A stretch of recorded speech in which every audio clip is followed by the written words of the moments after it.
In the high-stakes world of Formula One, the line between inspiration and imitation has never been thinner. Welcome to Velocity City.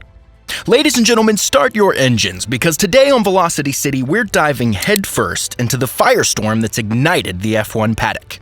Red Bull has thrown down the gauntlet, accusing Aston Martin of copycat tactics, and Fernando Alonso's explosive response is sending shockwaves through the racing world.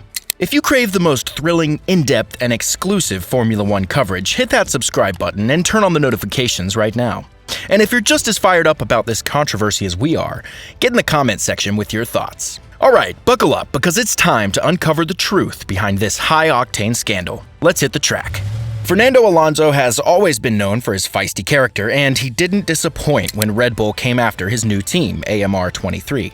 It all began during the season-opening Grand Prix, where Alonso finished in an impressive third place, setting the Formula One status quo and apparently sending Mercedes into some kind of introspective meltdown. Although Red Bull comfortably took the first and second positions, it was the AMR 23 team who stole all the headlines, and it was Alonso who created the best on-track moments, including his pass on the inside of Lewis Hamilton at turn 10, which was my personal highlight.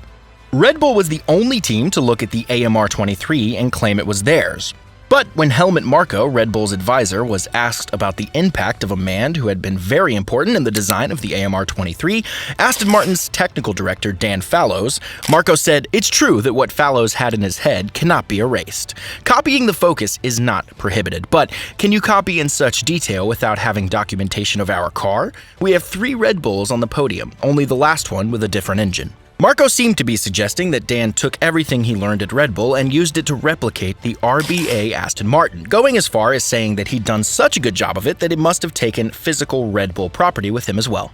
However, Alonso didn't take kindly to Red Bull's comments and fired back during a press day in Jeddah, saying, "I don't care about the comments at all, I'm focused on my team, but you can clearly see at a glance that there are differences between the two cars. Visually, they are different." Alonso then went on to point out the main differences between the two cars, highlighting that the era concept of the bodywork on the AMR 23 is very different to Red Bull's. Instead, they found the same solution to the regulations that Alpine has. It's important to note that Formula One teams copy each other all the time, and it's legal in the rules of the sport with some restrictions on how you do the copying. However, claiming that the former team members took designs with them to a new team is a pretty big claim and needs a bit of backing up by Red Bull. When asked about whether they had any evidence to support the copying claims, Marko said no, not at all. And that's not meant to be an accusation either. Those are just joking remarks. Team boss Christian Horner also weighed in on the situation, saying, "So they've obviously done a good job over the winter. They say imitation is the biggest form of flattery. It's good to see the old car going so well. And I think it's flattering to see the resemblance of that car to ours. So it was great to see the 3 of them there on the podium." Max and Checo also shared similar sentiments, but the two cars really aren't as similar as Red Bull is trying to claim.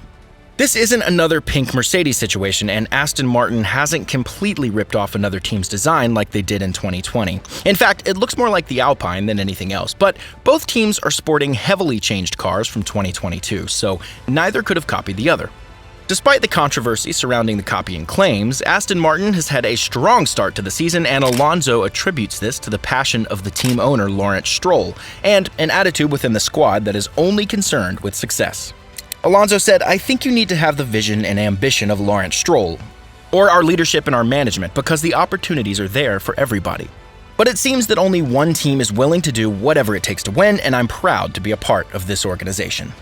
Although Aston Martin had a strong showing in Bahrain, Alonso isn't expecting another easy podium in Saudi Arabia, which is predicted to suit the characteristics of the Ferrari car. He expects improvement from not only his former team, but also other teams like Ferrari and Mercedes. However, he believes that the Aston Martin team is up to the challenge, stating, "We're trying to get the car up here for those different conditions and see if we can be competitive."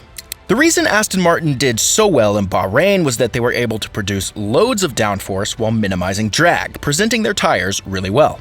Although they weren't the quickest in the straight line, their high downforce levels made them lightning in the corners.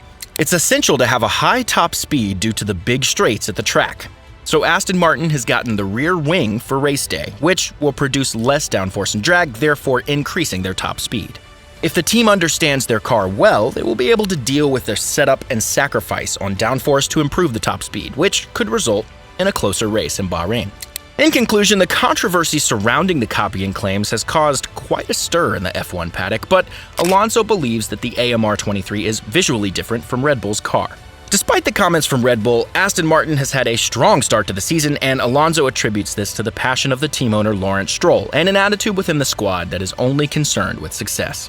The next race in Saudi Arabia will be a challenge for Aston Martin, but with the right mentality and tools, they have the potential to perform well. So there you have it, speed enthusiasts, our in-depth analysis of the heated dispute between Red Bull and Aston Martin over alleged copycat tactics.